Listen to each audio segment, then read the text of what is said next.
দুপুরেই দেখেছেন কিভাবে কালো মেঘে ঢেকে গেছে আকাশ, মুষলধারায় বৃষ্টি নামে বিভিন্ন জায়গার ছবি আপনাদের সামনে তুলে ধরছি। জলমগ্ন পরিস্থিতি, এখনো মাঝে মাঝেই ঘন ঘন মেঘের গর্জন শোনা যাচ্ছে, আকাশে বিদ্যুতের ঝলকানি। আলিপুর আবহাওয়া দপ্তরের পূর্বাভাস তো রয়েছে। আর এই দুর্যোগের মধ্যে কয়েকদিন আগেই উত্তরবঙ্গে যে ভয়ঙ্কর দুর্যোগ গেছে, একের পর এক গ্রাম একেবারে ভেসে গিয়েছে। মিরিক বলুন, নাগরাকাটা বলুন, জলপাইগুড়ি বলুন, বিধ্বস্ত একের পর এক জায়গা। মিরিকের সেই ছবি, তারারবাড়ি গ্রামের ছবি, যেখানে বাঁধ ভেঙে জল ঢুকে তছনছ অবস্থা, সেই ছবি তুলে ধরেছেন আমাদের প্রতিনিধি সন্দীপ সরকার।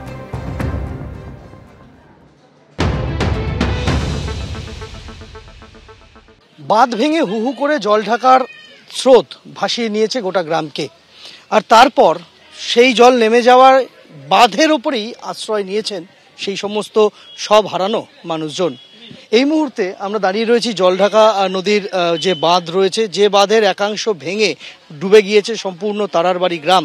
সেই বাঁধের ওপরই এইভাবেই ত্রিপল খাটিয়ে যে সমস্ত পরিবার সব হারিয়েছেন তারা আশ্রয় নিয়েছেন। বাঁধ মেরামতের কাজ চলছে, কিন্তু সে কাজ কতদিনে শেষ হবে কেউ জানেন না। এবং যে বিপুল পরিমাণ ক্ষয়ক্ষতি হয়েছে প্রত্যেকের, সেই ক্ষতির পূরণ কে করবে, এই প্রশ্নটাই কিন্তু ঘোরাফেরা করছে। বাড়িতে অসুস্থ মানুষজন রয়েছেন, বাড়িতে ছোট ছোট শিশু নিয়ে থাকছেন প্রত্যেকে। খাবার যা জুটছে তা যথেষ্ট নয়, এমনটাই বলছেন তারা। এবং তারা এটাও বলছেন যে চিকিৎসার যাবতীয় যা কিছু ছিল ঘরে, তা প্রেসক্রিপশন থেকে শুরু করে ওষুধ সবটাই ভেসে গিয়েছে বানের জলে। এবার কি হবে? চিকিৎসা কোথা থেকে জুটবে? কিভাবে পড়াশোনা হবে? বই খাতা সব ভেসে গিয়েছে ছোট ছোট বাচ্চাদের। যারা বয়স্ক মানুষরা রয়েছেন তাদের খাবার জুটছে না সময় মতো, যেটা ত্রাণ শিবিরের থেকে দেওয়া হচ্ছে তা মোটেও যথেষ্ট নয়, এমনটা বলছেন এই সমস্ত মানুষজন। ফলে এই মুহূর্তে বিপুল সংখ্যক এলাকা সম্পূর্ণভাবে ধ্বংসলীলা চলার পর ঘুরে দাঁড়ানোর চেষ্টা চালাচ্ছে এবং সকলেই চাইছেন যে সরকারি সাহায্য এসে পৌঁছাক, তারা যাতে আবারও নিজেদের বাড়িটা গড়ে তুলতে পারেন।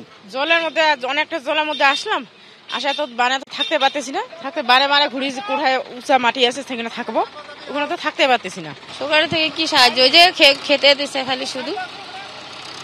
খালি খেতে দিচ্ছে, তিরপল একটা করে দিচ্ছে। পরিবারে আমার 7 জন লোক, একটা তিরপলে হয়। বাড়িতে কিছু নেই, সব ভেসে গেছে। গরু ছাগল, আমার একটা টোটো ছিল তাও ভেসে গেছে, বাঘ ভেসে গেছে। কিছু আনতে পারি নাই, জিনিসপাতি সোনা গহনা সব চলে গেছে। 10,000 টাকা আসলো, 10,000 টাকাও চলে গেছে। এখন যে বাচ্চাকে কি খাবো তার কিছু নেই। পার্থপ্রতিম রায়ের সঙ্গে সন্দীপ সরকার, এবিপি আনন্দ, জলপাইগুড়ি। এসআইআর নিয়ে তৃণমূলে ভিন্ন সুর। একদিকে মমতা বন্দ্যোপাধ্যায় বললেন এসআইআর এর নাম করে ভোটার, প্রকৃত ভোটারদের বাদ দিলে যা অন্য রাজ্য করতে পারে না, বাংলার মানুষ কিন্তু অনেক স্ট্রং। অন্যদিকে তাঁরই দলের বর্ষিয়ান সাংসদ সৌগত রায় বললেন এসআইআর হবে, সে নিয়ে আপত্তি কিছু থাকতে পারে না। তৃণমূলে এই ভিন্ন মত নিয়ে কটাক্ষ করতে ছাড়েনি বিজেপি। এসআইআর এর নাম করে ভোটার, জেনুইন ভোটারদের ভাগ দিলে মনে রাখবেন যা অন্য রাজ্য করতে পারে না, বাংলার মানুষ কিন্তু অনেক স্ট্রং, তারা ব্রেভ। এসআইআর এর প্রতিবাদে মমতা বন্দ্যোপাধ্যায় যখন খড়গহস্ত, তখন সম্পূর্ণ উল্টো সুর শোনা গেল তারই দলের পরপর 4 বারের সাংসদ সৌগত রায়ের গলায়। স্পেশাল ইন্টেনসিভ রিভিশন হবে, তার মানে ভোটার লিস্টে কিছুটা সংশোধন হবে, সে নিয়ে আপত্তির কিছু থাকতে পারে না। মুখ্যমন্ত্রী যখন এসআইআর এর মধ্যে ষড়যন্ত্র দেখছেন, তখন সৌগত রায় এসআইআর এর মধ্যে আপত্তির কিছুই দেখছেন না। এসআইআর এ আপনাদের আপত্তি নেই, মানে আপত্তি ভোটার লিস্টে যদি স্পেশাল ইন্টেনসিভ রিভিশন হয় তাতে আপত্তি করার থাকবে কেন? তো সব বিহারেও লোকেরা দেখছেন যাতে হয়। কিন্তু তৃণমূল সাংসদ সৌগত রায় একথা বললেও শুরু থেকে এখনো পর্যন্ত এসআইআর এর প্রতিবাদ করে যাচ্ছেন মমতা বন্দ্যোপাধ্যায় ও অভিষেক বন্দ্যোপাধ্যায়। এমনকি এসআইআর বিরোধী আন্দোলন প্রয়োজনে দিল্লি অবধি নিয়ে যাবার হুঁশিয়ারি দিয়েছেন তারা। बिहार में 40 लाखों का ज्यादा आदमी को नाम निकाल दिया और बंगाल में भी करने वाला है। अगर करेगा तो घेराव कर्मसूची करेंगे, पूरा घेराव होगा, पूरा आंदोलन होगा। हम नाम काटने नहीं देंगे, हम नाम डालने नहीं देंगे। ডিটেনশন ক্যাম্প में बीजेपी চক্রান্ত তো চলছে, নির্বাচন কমিশনের ষড়যন্ত্র চলছে। বাংলা থেকে যদি এরা একটা মানুষের মৌলিক অধিকারও কাটতে চায় বা জোর জবরদস্তি গাজোয়ারি করে একটা মানুষের নামও এরা বাদ দেয়, তাহলে 1 লক্ষ বঙ্গবাসীকে নিয়ে দিল্লিতে বৃহত্তর আন্দোলন করে আমরা বাংলার ক্ষমতা কি, যাতে এই আন্দোলন সর্বাত্মক হয়, আমরা তার প্রমাণ এবং তার বাংলার ক্ষমতা তাদেরকে বুঝিয়ে দেব। এখানেই প্রশ্ন উঠছে, তাহলে কি এসআইআর নিয়ে দলীয় অবস্থানের উল্টো দিকে রয়েছেন সৌগত রায়? তৃণমূল যদি ইলেকশন কমিশনকে বলতো যোগ্য নাম যেন বাদ না যায়, তাতে তো কারো কোনো আপত্তি নেই, সবাই একমত আছে। তৃণমূলের বক্তব্য হচ্ছে অযোগ্য যাতে টিকে থাকে, যেমন অযোগ্য শিক্ষক তার যেন চাকরি না যায়, আর তেমনি অযোগ্য যে ভোটার তার যেন নাম কাটা না যায়। এটা হচ্ছে তৃণমূলের আন্দোলন। সব মিলিয়ে এসআইআর নিয়ে বিতর্ক তুঙ্গে। কৃষ্ণেন্দু অধিকারী, সুমন ঘরাই ও আশাবুল হোসেনের রিপোর্ট, এবিপি আনন্দ। এ রাজ্যে এসআইআর এখন শুধুই সময়ের অপেক্ষা, আর এই আবহেই ভোটার তালিকা থেকে কোটি কোটি নাম বাদ দেওয়ার ভবিষ্যৎবাণী শোনা গেল বিজেপি নেতাদের গলায়। একদিকে বিরোধী দলনেতা শুভেন্দু অধিকারী বলছেন সঠিক এসআইআর হলে 1 কোটিরও বেশি নাম বাদ যাওয়া উচিত।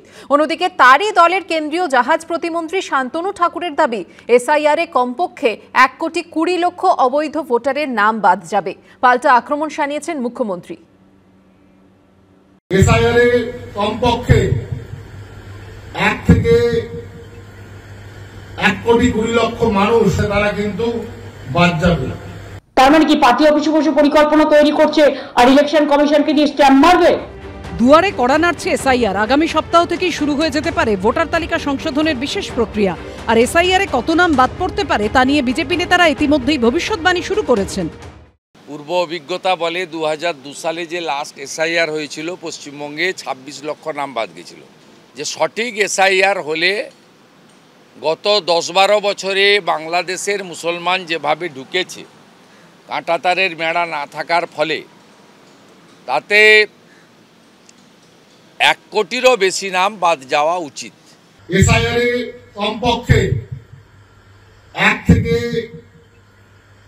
1,20,00,000 মানুষ যারা অবৈধভাবে ভোটার হিসেবে পশ্চিমবঙ্গের মাটিতে আঁকড়ে ধরে বসে আছে তারা কিন্তু বাদ যাবে। সেখানে রোহিঙ্গা মুসলিম, বাংলাদেশি মুসলিম, ভুতুরে ভোটার এরা কিন্তু কোনোভাবেই পশ্চিমবঙ্গে আর ভোট দিতে পারবে না। বিজেপি নেতাদের ভবিষ্যৎবাণী নিয়ে পাল্টা আক্রমণ শানিয়েছেন মমতা বন্দ্যোপাধ্যায়। এসআইআর এর কাজ শুরু হওয়ার আগে বিজেপির একজন কেন্দ্রীয় মন্ত্রী তিনি কি করে বলেন যে 1.5 কোটি ভোটারকে বাদ দিতে হবে ইমিডিয়েট? তার মানে কি পার্টি অফিসে বসে পরিকল্পনা তৈরি করছে আর ইলেকশন কমিশনকে দিয়ে স্ট্যাম্প মারবে? বিহারে যদি 69 লক্ষ বাদ যায়, এখানে তার ডবল হবে কমসে কম পশ্চিমবঙ্গে। এসআইআরে কত নাম বাদ গেল তার উপর যে বিধানসভা ভোটের ভবিষ্যৎ অনেকাংশেই নির্ভর করছে তা বিজেপি ও তৃণমূল নেতাদের কথা থেকেই স্পষ্ট। তাদের টার্গেট আছে যে 1 কোটি তারা টার্গেট দেখেছে বাংলাতে। এই 1 কোটি ভোট যদি গোলমাল হয়ে যায় তাহলে কিন্তু অনেক রেজাল্ট উল্টে যাবে, অনেক রেজাল্ট পাল্টে যাবে। সেখানে আমাদের ভোটের দিন যতই আপনি ভালো ভোট করুন কিছু করতে পারবেন না। কারোর নাম বাদ গেলে বিজেপি নেতাদের পাড়ায় পাড়ায় ধরবে, দেখি কত ধানে কত চাল। একটা বৈধ ভোটার একটা, ওরা যদি বাদ দিতে চায় বাংলায় আগুন জ্বালিয়ে দেবে মমতা ব্যানার্জি, অভিষেক ব্যানার্জি। আমি তাই বলি, আগুন জ্বলে যাবে বাংলার বুকে। ভোটার তালিকায় কাদের নাম বাদ যাবে, কাদের নাম থাকবে, এই নিয়ে এখন জোর বিতর্ক। সুমন ঘরাই, সমীরণ পাল ও ভাস্কর মুখোপাধ্যায়ের রিপোর্ট, এবিপি আনন্দ।